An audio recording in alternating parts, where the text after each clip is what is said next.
Olá pessoal, tudo bem com vocês? Aqui é o Leandro falando. Hoje nós vamos falar sobre estruturas cristalinas. E, evidentemente, estrutura cristalina tem a ver com o estado sólido.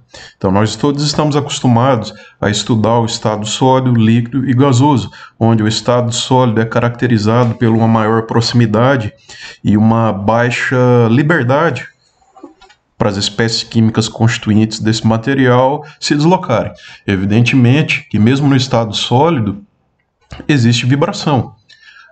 As moléculas, os átomos estão em movimento, mas a liberdade de movimento é mais restrita do que no estado líquido e o estado gasoso é caracterizado por uma grande liberdade de movimento das moléculas. Então, nós vamos focar aqui neste tópico estruturas cristalinas, vamos estar focando no estado sólido. Então, nós temos os sólidos chamados de sólidos amorfos e os sólidos cristalinos. O sólido amorfo ele é caracterizado por uma ausência de regularidade no material. Já o sólido cristalino, ele apresenta uma regularidade na estrutura do material. Por exemplo, cloreto de sódio. Se você pegar um cristal de cloreto de sódio, em todo aquele material tem milhões e milhões de átomos, né? Desculpa, melhor dizendo, milhões e milhões de íons, né? Íons sódio e íons cloreto. E você pegar a distância cloreto-sódio em um pedacinho daquele material é a mesma distância do cloreto-sódio para posições equivalentes em outra parte do material. Isso é regularidade, tá? Então, um cristal, um sólido cristalino, ele é caracterizado por essa regularidade, uma repetição, tá? Perfeita nas três dimensões para parâmetros equivalentes em todas as partes do material. Já o sólido amorfo não tem essa regularidade. Aqui nós estamos vendo três materiais. Isso aqui é um diamante já lapidado. Isso aqui são cristais de cloreto de sódio. Isso aqui são placas de vidro, certo? É bom destacar aqui que o vidro não é um sólido que apresenta regularidade, certo? Aí você vai me dizer, mas eu estou vendo essas placas de vidro, elas são tão bonitinhas, são tão perfeitinhas, né? Eu vejo regularidade aí, o material é todo lisinho, né? A gente tem que tomar cuidado, porque quando a gente fala de regularidade para um sólido, especialmente para uma estrutura cristalina, nós estamos falando de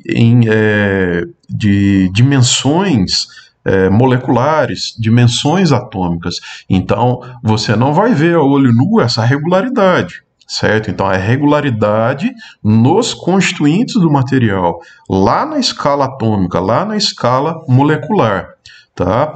Para um cristal de cloreto de sódio, existe essa regularidade, então é uma estrutura, um sólido cristalino. Diamante é a mesma coisa, tá?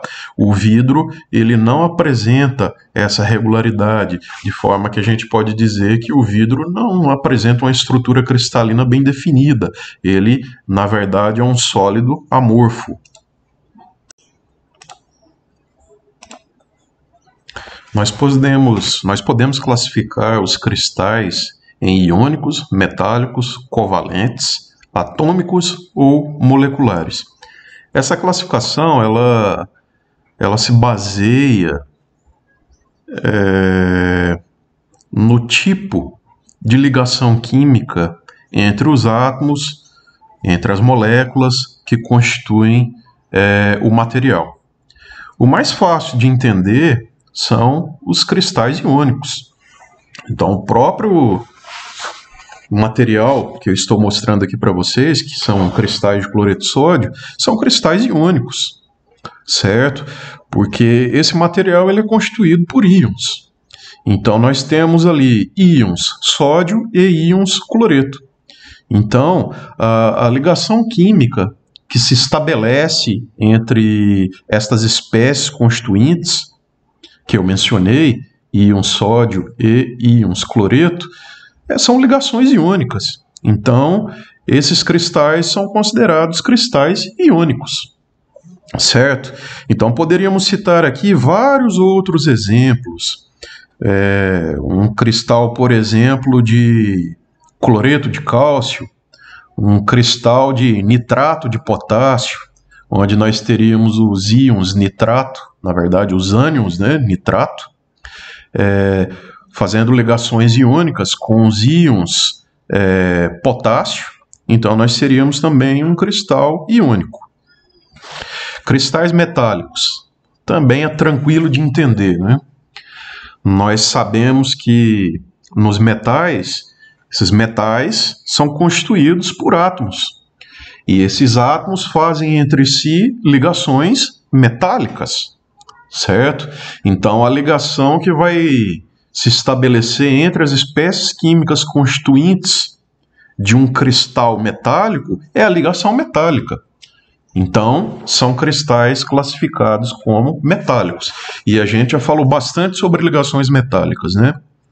Essa aula já foi postada aí anteriormente, a aula que fala sobre ligação metálica.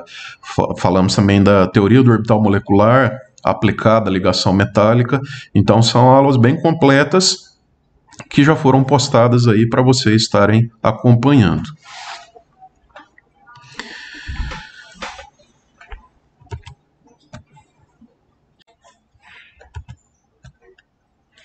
Próximo tipo de cristal que nós vamos comentar é o cristal covalente, ou cristal de rede covalente. Então, neste caso, as espécies químicas constituintes do cristal em questão essas espécies químicas são mantidas unidas via ligação covalente, que é a ligação que você tanto conhece, já tanto estudou, e que nós revisamos aqui em Ciência dos Materiais. O exemplo bastante ilustrativo seria o diamante. Mas olhando assim para o diamante, macroscopicamente falando, não dá para a gente ter uma noção, né? Você deve saber, deve se lembrar, que você já estudou em química, que o diamante, na verdade, é constituído meramente por átomos de carbono. Átomos de carbono fazendo ligações covalentes entre si. Então fica mais ilustrativo a gente ver a estrutura atômica, como é que os átomos de carbono ficam arranjados neste caso. Então eu vou mostrar para vocês a seguir. Aqui consta como é que é a estrutura na escala atômica do diamante. Essas bolinhas pretas são átomos de carbono e nesse cantinho aqui é possível a gente ver que cada átomo de carbono está ligado a outros 4 átomos. Então cada varetinha representa uma ligação covalente, ou seja, o compartilhamento de um par de elétrons. Então cada átomo de carbono no diamante está ligado a 4 outros átomos de carbono. Então isso vai dando origem a uma rede. Um átomo de carbono vai ligando com o outro e tal. E esse tipo de material, a gente diz que é um cristal de rede covalente ou um cristal covalente. Afinal, são ligações covalentes que mantêm as espécies químicas unidas nesse tipo de material, tá? Então essa rede de ligações covalentes, ela se estende por todo o diamante, por todo o material. Isso então é um cristal de rede covalente, ou um cristal covalente.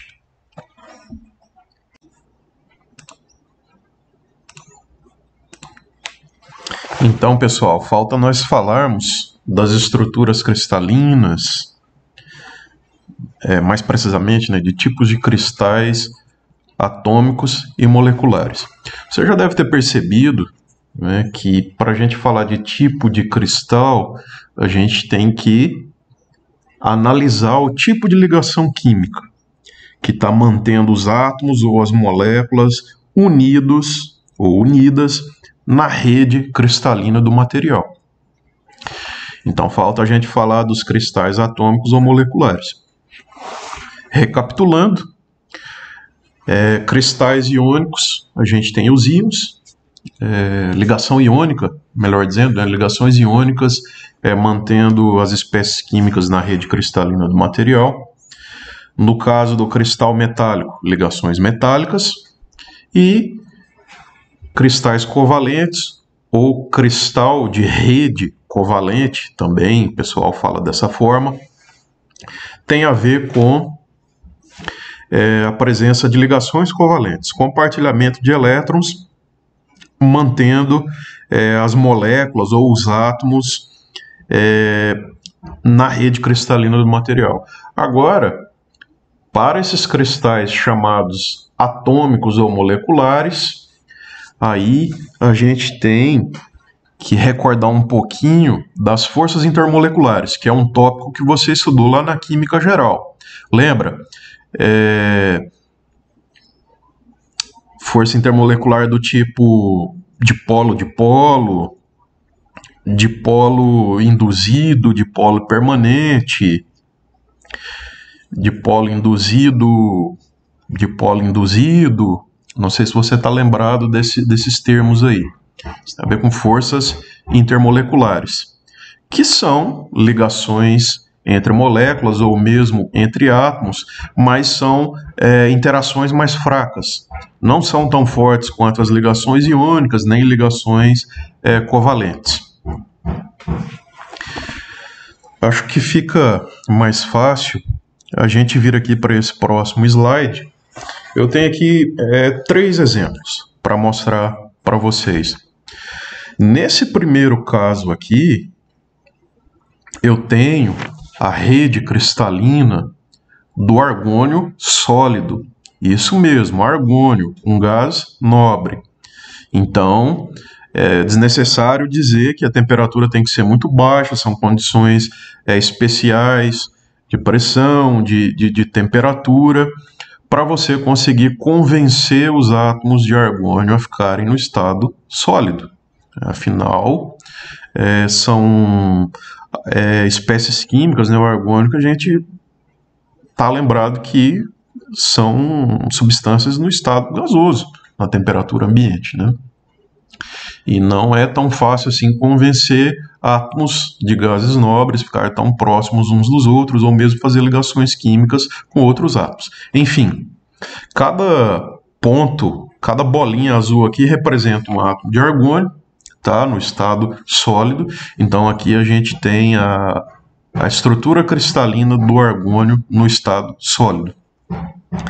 Então, esse é um cubo, né? Note que no canto em cada cantinho aqui do cubo eu tenho um átomo de argônio, certo? Da mesma forma, no meio de cada face eu tenho também um átomo de argônio. Então, esses átomos próximos uns dos outros, a nuvem eletrônica de um átomo distorce a nuvem eletrônica do outro átomo, tá? Isso provoca uma polarização momentânea das nuvens eletrônicas. De forma resumida é isso, tá? Claro que tem muitos outros detalhes, mas não vem ao caso agora. Mas então, a nuvem eletrônica de um átomo de argônio distorce a nuvem eletrônica do outro átomo de argônio próximo a ele, e surge aí uma força atrativa entre esses átomos. Evidentemente, é uma força de interação, uma força de atração muito pequena entre esses átomos. Então, é uma interação muito fraca, tá? É uma interação muito fraca. Então, esse tipo de material a gente diz que é um cristal atômico, certo? Ele, além de ser constituído por átomos, as espécies químicas na rede cristalina do material, tá? Além de ser átomo, esses átomos não fazem ligação covalente entre si. Você deve estar lembrado das suas aulas lá de química, quando você começou a estudar química, você deve estar lembrado que os gases nobres não fazem ligações, não compartilham elétrons, né? Então, a interação entre esses átomos aqui não é uma interação de compartilhamento de elétrons, ou seja, eles não fazem ligações covalentes. Então, esse tipo de cristal a gente diz que é um cristal atômico. Se você se lembrar, nos metais também, os cristais dos metais são constituídos por átomos também, certo? Só que lá eu tenho a presença de ligação metálica, tá? Não é o caso aqui do argônio. Então, lá no cristal metálico eu tenho átomos fazendo ligação química entre si, na rede cristalina do material, porém a ligação lá é metálica. Aqui a ligação ela não é metálica, ela não é uma ligação de compartilhamento de elétrons, tá? Portanto, nós temos aqui o que a gente chama de cristal atômico. Esse aqui é um exemplo legal também de se analisar. Perceba que eu estou usando o termo rede cristalina, tá? Rede cristalina tem a ver com posições na estrutura do material, tá? Veja que eu tenho aqui, neste caso do argônio, átomos ocupando a rede cristalina. Então eu tenho essa posição aqui, ó, na rede cristalina do material. Quem é que está ocupando essa posição? É um átomo. Aqui, outro átomo e assim por diante. Então, rede cristalina, o que eu chamo de rede cristalina é o conjunto de posições na estrutura cristalina do material, certo? Quem pode ocupar essas posições na rede cristalina? Podem ser átomos, podem ser moléculas. No caso do argônio, nós temos átomos. No caso aqui, eu tenho dióxido de carbono. Dióxido de carbono no estado sólido. Dióxido de carbono no estado sólido é o que a gente chama de gelo seco. Então aqui eu tenho a estrutura cristalina do gelo seco. Esse aqui à esquerda.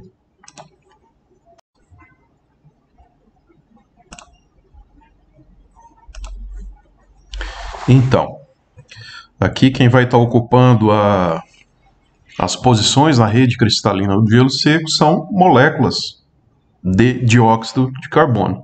Cada posição, então, é ocupada por uma molécula de dióxido de carbono. Tá lembrado? O dióxido de carbono, ele é uma molécula apolar, certo? O átomo, a esfera pretinha aqui é o átomo de carbono e cada esferinha vermelha é um átomo de oxigênio. Então, o dióxido de carbono é uma molécula linear.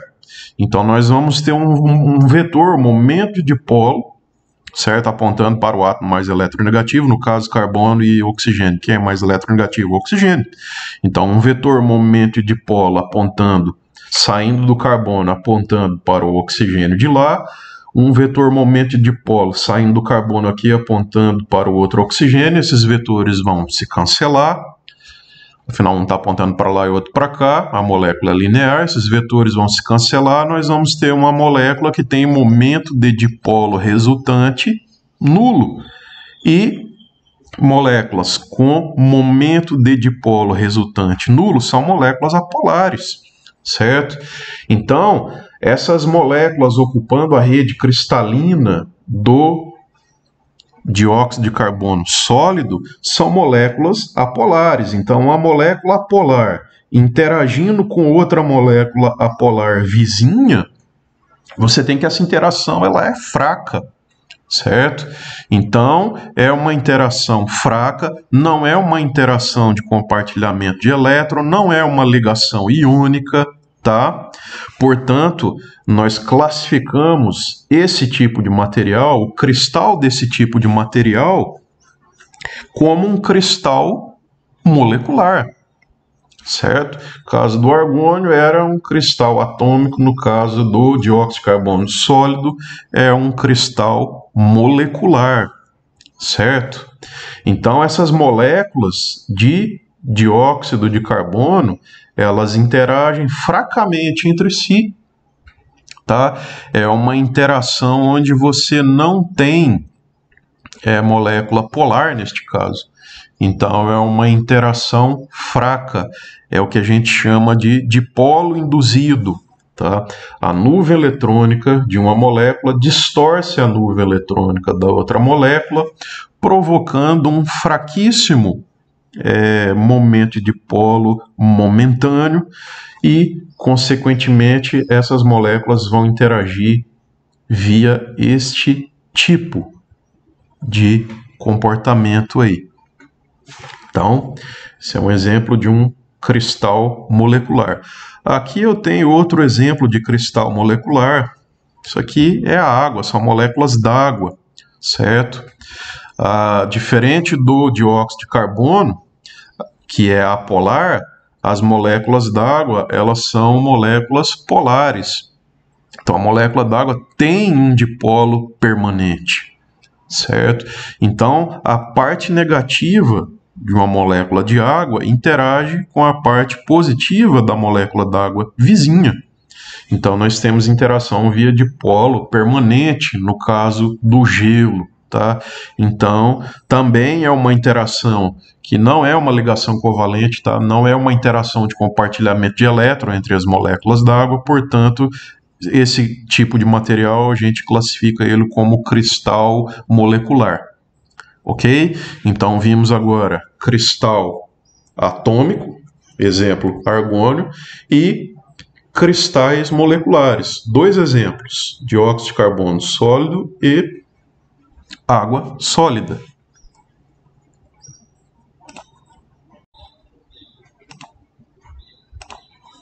Bom, pessoal, agora eu vou falar de um conceito muito importante, que são as células unitárias, mas é comum a gente ouvir por aí também célula unitária. Eu até vou usar mais o termo célula unitária do que célula unitária, ok? Então você pode imaginar essa parede aqui como sendo a rede cristalina do material, do cristal, do sólido cristalino. Note que é possível, sem ficar prestando muita atenção no tamanho dos tijolos, que tem um ou outro ali que são diferentes, inclusive isso vai ser uma analogia importante também para o que venha futuramente, outros tópicos que a gente vai estudar, por exemplo, defeitos em estruturas cristalinas. Então imagina que essa parede é um cristal, ok? É a rede cristalina do material, essa estrutura de tijolos que você está vendo. Então a parede como um todo eu posso imaginar como sendo cristal, tá? E o desenho dos tijolos ali, essa aparência que a gente vê, né, o tijolo, um tijolo encaixado no outro, né, a massa no meio dos tijolos, a gente pode entender como sendo a rede cristalina do material. Note que eu consigo reproduzir a parede toda se eu definir uma unidade básica de construção. Essa unidade básica de construção da parede, nós podemos dizer que é um tijolo, certo? Então, o meu tijolo é a célula unitária do cristal em questão, do material cristalino em questão, certo?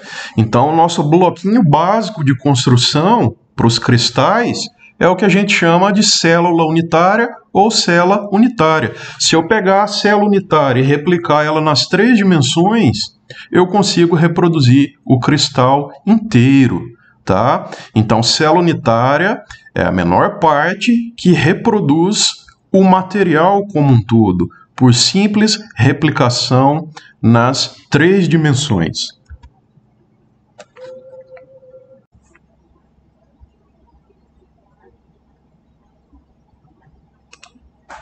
Importante notar que existem critérios para se definir a célula unitária de um cristal, ok? Além do tamanho, né, aquela menor unidade que você replicando ela no espaço, você consegue reproduzir o material como um todo, tem outros critérios, tá? De simetria, enfim, mas não é necessário se preocupar com isso agora, afinal aqui é um curso introdutório, só uma noção geral sobre o estado sólido, tá?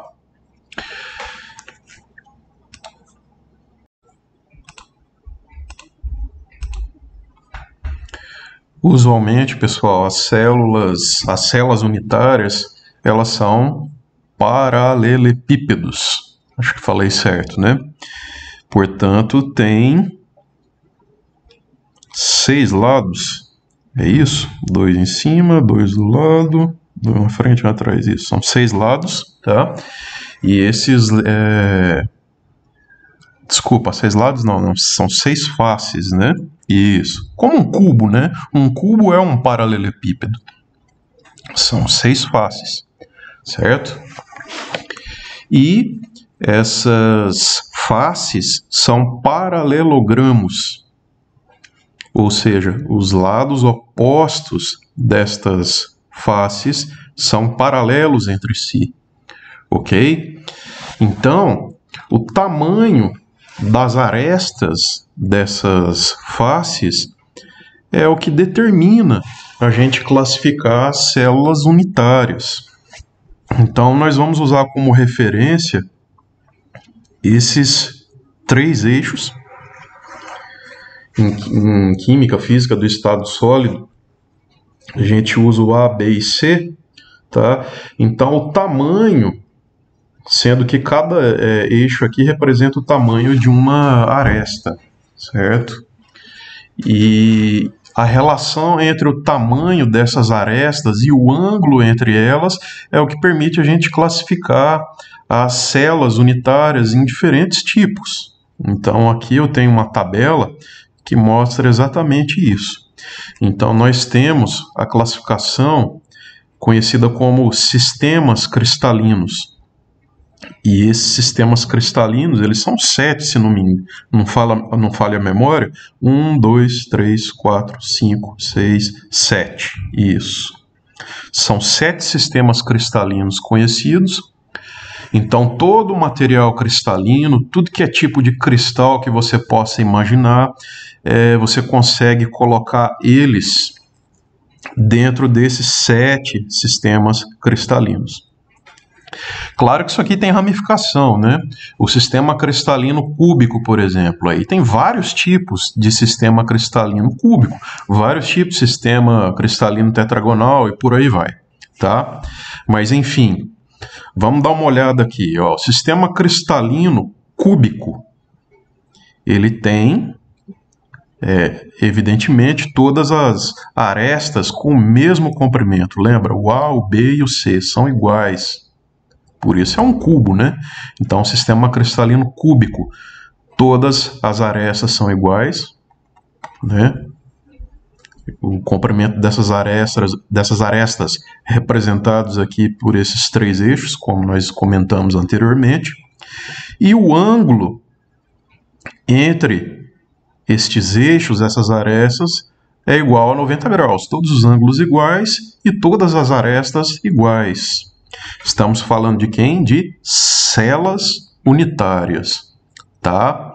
Então, se a tua célula unitária em questão, ela tem todas as arestas iguais em termos de comprimento e todos os ângulos entre elas é igual a 90 graus, você está diante de um sistema cristalino cúbico, tá? Sistema cristalino cúbico.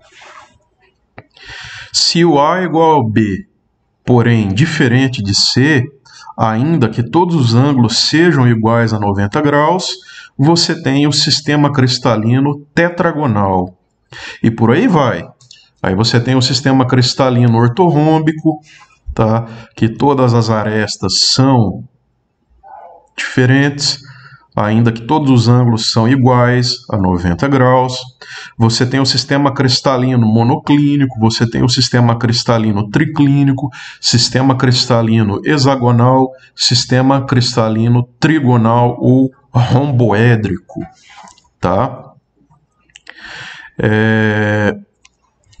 Então, são esses os 7 sistemas cristalinos. Qual é a referência para a gente classificar as estruturas cristalinas em um desses sistemas cristalinos? É a relação entre as arestas da célula unitária e o ângulo entre as mesmas, certo? Como ilustrado aqui por esta figura.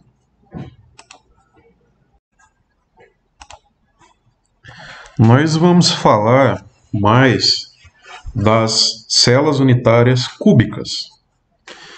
Então, nós temos 3 tipos de células unitárias cúbicas: a cúbica simples, a cúbica de corpo centrado e a cúbica de face centrada.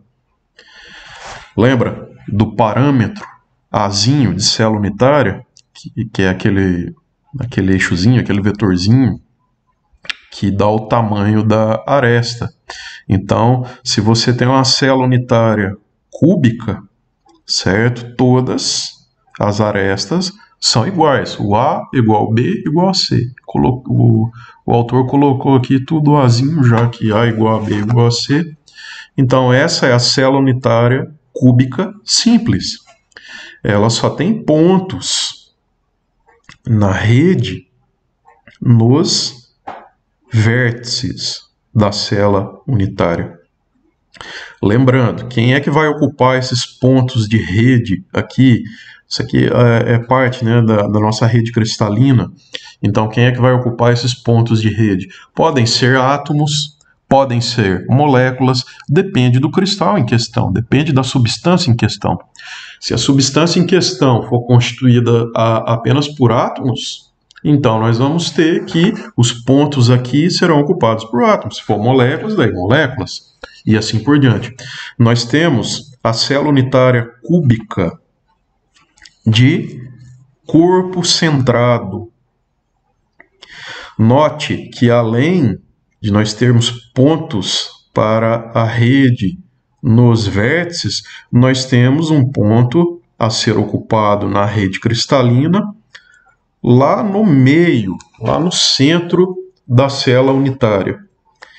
E a cúbica de face centrada, além de nós termos pontos de rede nos vértices, nós temos também um ponto de rede no meio de cada face da célula unitária, como ilustrado aqui por esta imagem.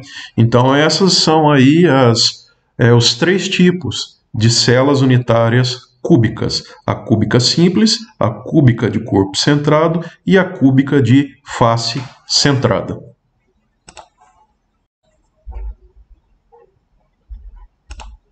Só para comentar, pessoal, essas estruturas cristalinas, tá? Esses parâmetros de célula unitária, o que são parâmetros de célula unitária? É o tamanho do Azinho, o tamanho do Bzinho, do Czinho e os respectivos ângulos, tá? Entre estes parâmetros. Isso é tudo determinado por cristalografia de raio-x, tá? Cristalografia de raio-x é uma técnica que aplica, que emprega, portanto, raios X, tá? Radiação eletromagnética no comprimento do raio-x, tá? Comprimento de onda referente aos raios X, e com essa técnica bastante complexa, tá? E bastante caro todo o instrumental para se fazer isso, é possível determinar, tá? A estrutura cristalina dos materiais. Então, isso aqui não é teórico pura e simplesmente, tá? Tem técnica experimental que permite sondar todos esses parâmetros dos cristais, esses parâmetros da célula unitária. É tudo comprovado.